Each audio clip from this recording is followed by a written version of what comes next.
Hi guys, welcome back to the channel. Today we're driving on Hope Road and we're heading towards Halfway Tree.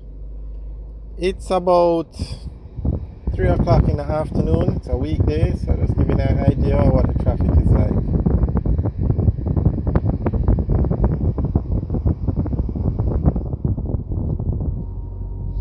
Now on the right is Jamaica House, and beside Jamaica House is King's House, and then you have the office of the Prime Minister behind Jamaica House.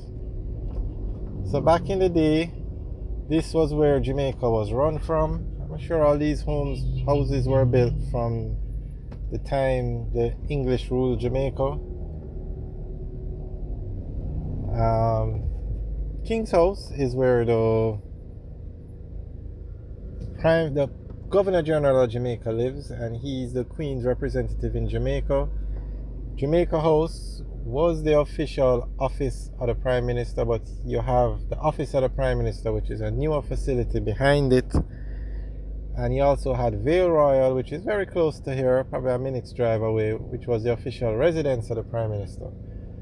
Now, the Prime Minister doesn't live at Vale Royal anymore, although it's still listed as the official residence. He lives at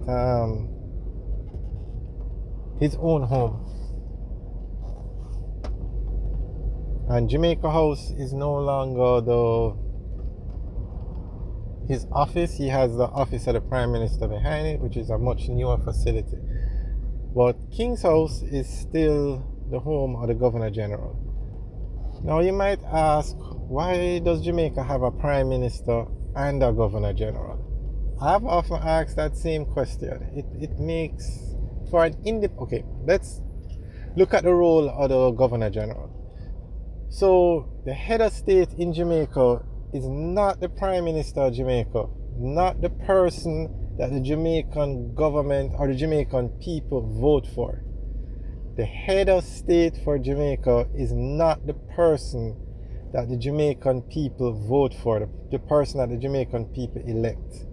The head of state for Jamaica is the Queen of England, who lives in England. I don't even know if she knows, if she remembers Jamaica now. But that's just how it is, and no government since independence has seen it fit to change that. So the Queen has a representative in Jamaica who is the Governor General. So whatever needs to be done, it's not the Queen of England that would do it. It is her representative, the Governor General. So let's say Jamaica needs to declare a state of emergency.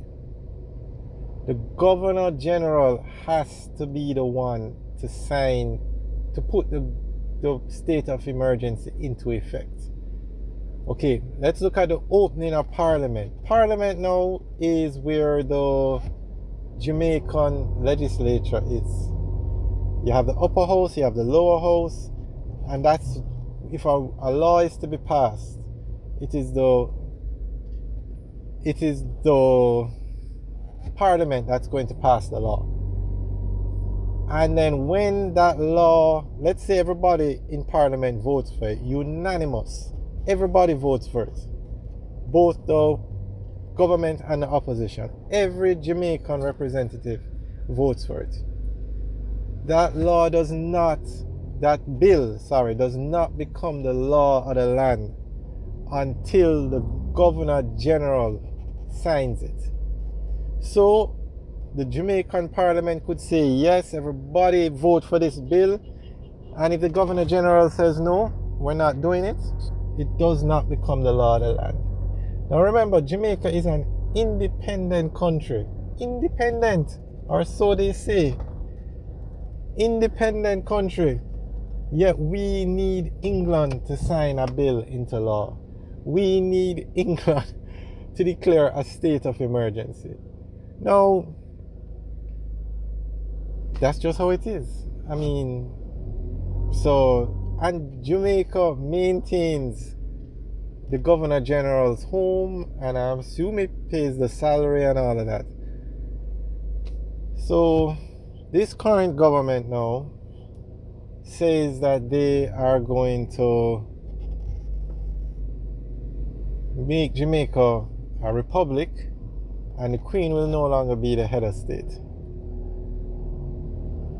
So, I mean, I'm not a lawyer. I don't know. But I just have a simple question. Why can't the Prime Minister be the head of state? I don't know. I mean, I'm sure there must be a reason why it hasn't been done, but wouldn't it be better just to have one person to rule the country? I don't know. If anybody knows the answer to that question, you can leave it in the comment section below. But under the Republic, Jamaica would replace the head of state with, I think it's a president. So you'd have a president of the country and you would have a prime minister. Now I'm assuming the president role would be the same as the Queen's role or the head of state. I'm not 100% sure how it works. Trinidad just became, is it Trinidad? No. I think Trinidad is a republic. I'm not sure, but I think it was the Bahamas. A Caribbean country recently became a republic. Or was it Barbados? I think it was Barbados. And but it's time Jamaica gets its act together. You can't be having,